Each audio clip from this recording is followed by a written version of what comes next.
Hey guys, welcome back to Sell Sold Success. I'm Lauren. I'm Allie. And I am Melissa, who now has a mic. Yay! Everybody can finally hear Melissa really good. So last week we met and we discussed what to do to get your house ready to list. Sorry guys, it's been a crazy day. What to get your house ready to list. So this week, Melissa. We're going to talk about What you're are under your contract. What happens now? That's right. All kinds of good stuff happens once you're under contract. All right, guys. So, first thing, when you go under contract, you got to deliver that due diligence. Now, what exactly is due diligence, Lauren? Due diligence is money that you're going to pay the seller immediately as soon as you're under contract. That basically it pays them while they take the house off the market, so that you can do all your investigating to make sure there's nothing wrong with the property or nothing that's going to want you to pull out from buying the property. But there's a catch. And what is that? You don't get your due diligence back. Yeah, I like to tell my clients to look at that money, your due diligence money, as if you're renting the property for that amount of time. And usually it's about 2-3 weeks of due diligence. And that is your time to go in and out of that property and get all your inspections that you wish to be completed. Yeah, that's right. So, is it a risk? Sure. Because if you find something big enough, you might want to pull out. And in this crazy market, people are dropping thousands and thousands of dollars on due diligence right now. So it's showing the buyer how serious you are. You know, if you're dropping $10,000 on due diligence, you're probably not going to back out of buying that property no matter what they find. But if it's less than that, say $1,000, $2,000, $3,000, it might not be worth it for you. You know, if there's this huge structural issue or a big mold issue or something like that that's going to cost you way more than what you already sunk in with your due diligence, you might want to pull out. Yeah, so due diligence is a thing that is, North Carolina, that is not in the majority of the states. So that is a little different, but that's basically what it is. Like, you're paying for time to go in and inspect the property, examine it however you choose to make sure you want it. Right. And it's exactly what you're looking for. Right. And like Allie said, a lot of out-of-state buyers have a hard time wrapping their head around this, because they're like, why do I want to sink in thousands of dollars when I might not be that serious about this property? I get it. It is risky, but unfortunately with this market in North Carolina, the more due diligence you're going to put up right now, the more likely you are to get that house. And how do we determine how much due diligence is put up? Good question. Well, we have data. So market reports of previous weeks kind of show, what people are putting up percentage-wise of the purchase price for the due diligence.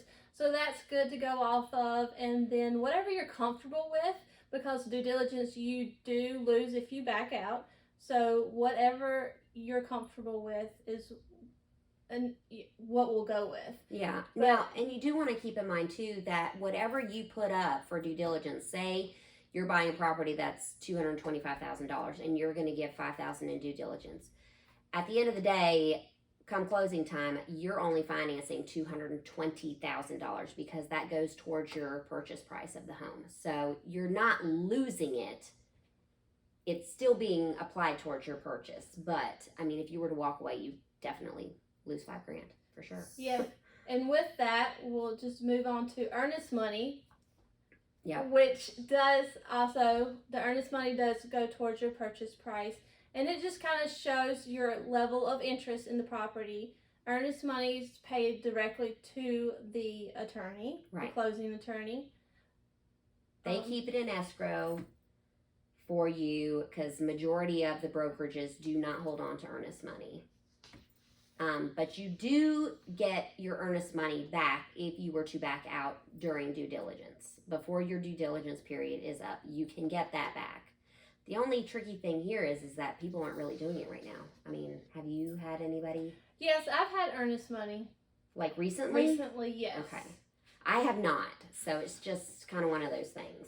Yeah, it almost depends on what type of house, what price point you're Right. in. But I have seen earnest money, and I have seen additional earnest money also. Oh, go ahead and share about that then. So additional earnest money is paid at the end of due diligence.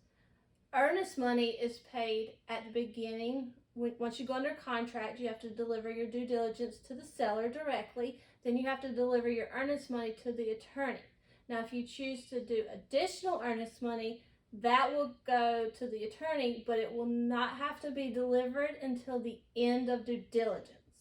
So you got a few weeks to get that together. 2 to 3 weeks or so. Yeah. Mm-hmm. Okay. So, covered due diligence, covered earnest money, inspections.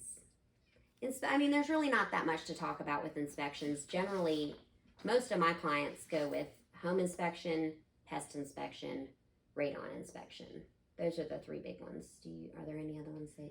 Yeah, anything that you want to be inspected can be inspected. Mm-hmm. Some other ones would be if there's a pool, you can get a pool inspection. If there's a septic or a well, you can get those inspected also. Roof is a big one. Plumbing. The roof inspection is not included in the home inspection. So if you do want someone to check out the roof, you will have to get a subcontractor out there for that. And Mm-hmm. plumbing, electrical, Mm-hmm.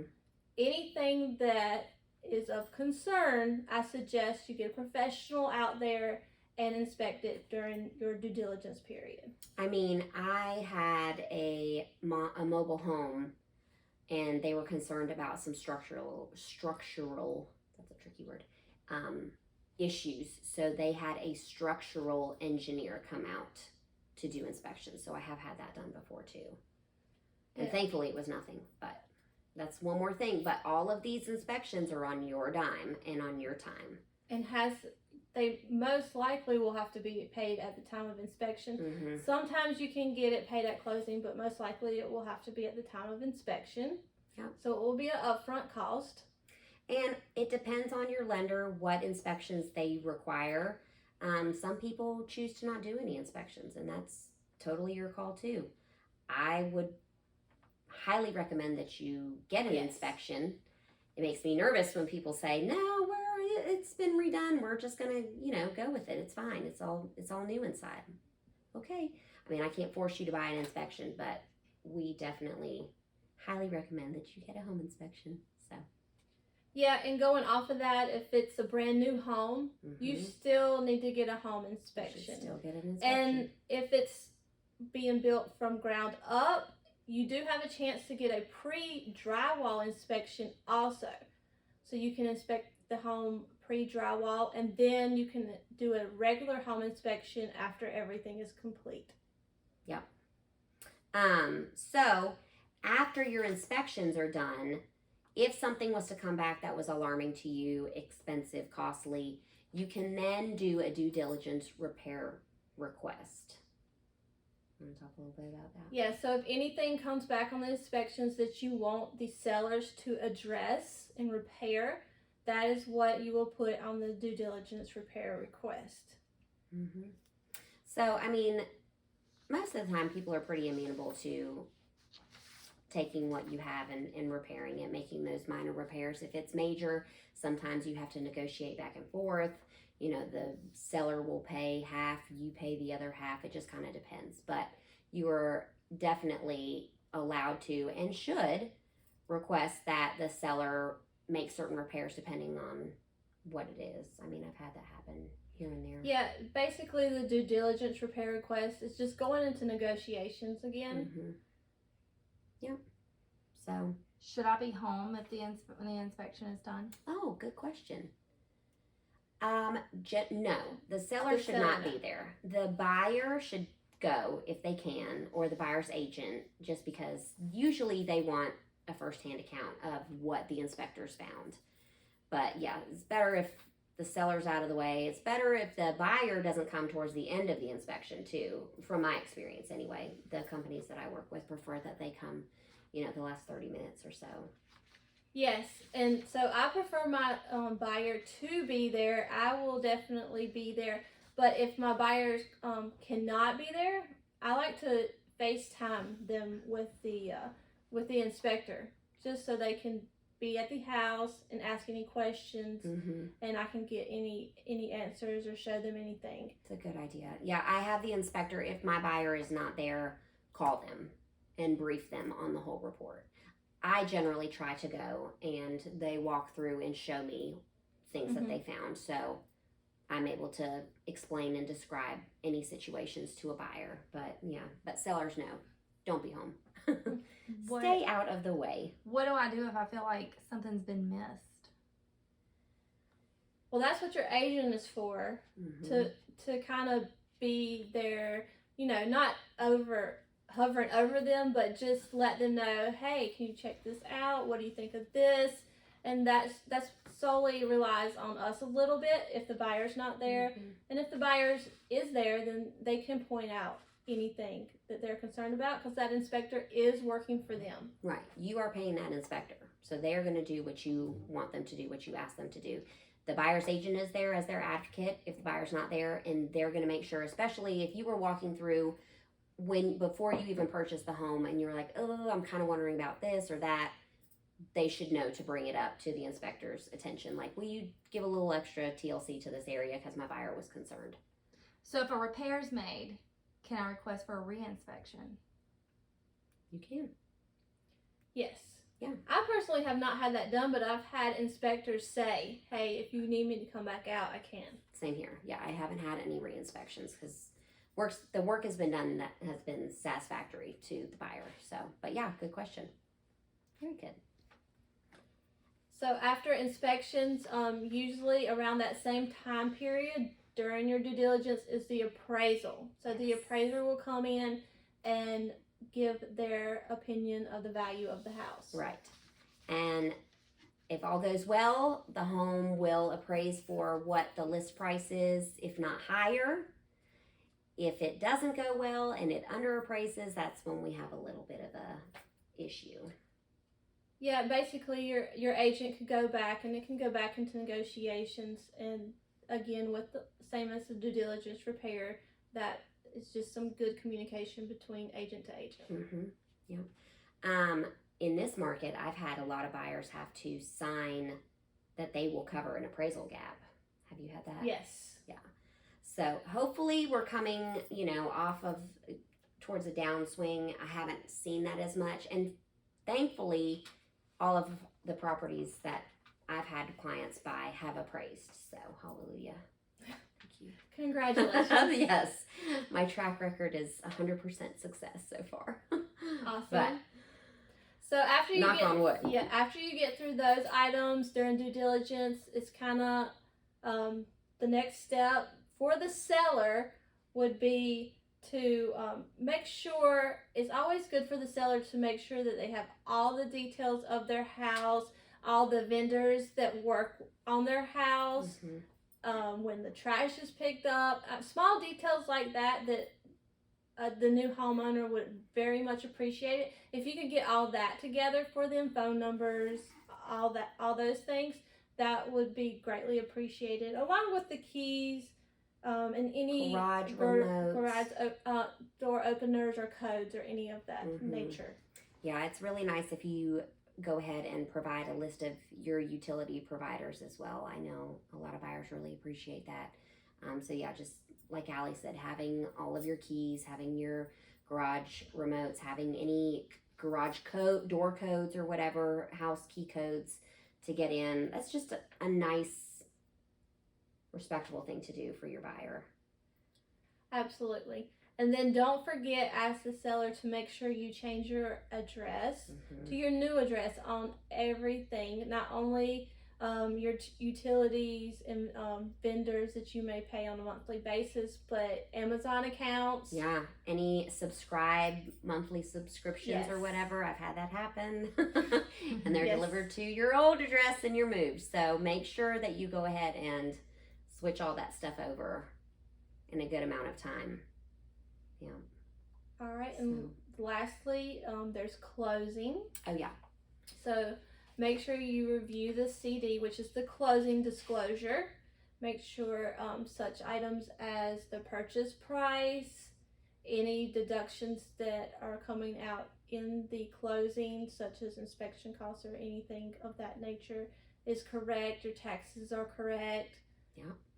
Just go through it with your commission, agent. all of that good stuff. Just, you really need to comb through it, make sure everything is what it's supposed to be and that it all adds up right. So between the seller and the buyer looking over their closing disclosures and then the agents looking over it, everything should be fine by the day of closing, so that when you get there, all you have to do is hand over your keys, sign a few papers, and you're done. So yeah. Yay! And that's all, folks. That's all. That's all that we have for once you're under contract. We were talking about having all your details sorted out though, and I had a little story to share because I know y'all love to hear my stories. So I was selling a townhome, and it was a seller that had purchased the property and was going to flip it. And closing day came, and the keys were not at the closing. They didn't have the mailbox key, the storage shed key, nothing. It was a disaster. And my buyer had ordered a new hot water heater. The storage closet was locked, and they didn't have a key for it. So it was a mess. And she had to order a new mailbox key. Well, you can't just do that over the phone. You have to go down to the post office, and she'd gone out of town for a week at the beach. So who knows what was going on with her mail for a good 2 weeks, I'm sure. It was very frustrating. So make sure you have all of that before closing taken care of for the buyer. It's appreciated because it was a mess. Good advice. Yeah. Anybody else have any stories to share? I have one. In regards to the inspection. Oh, inspection stories. When you walk the outside of the house, make sure to look on older homes for any buried oil tanks. Oh. Now it would be a metal pipe, just a single metal pipe sticking up out of the ground, right next to the house, most of the time. Yeah.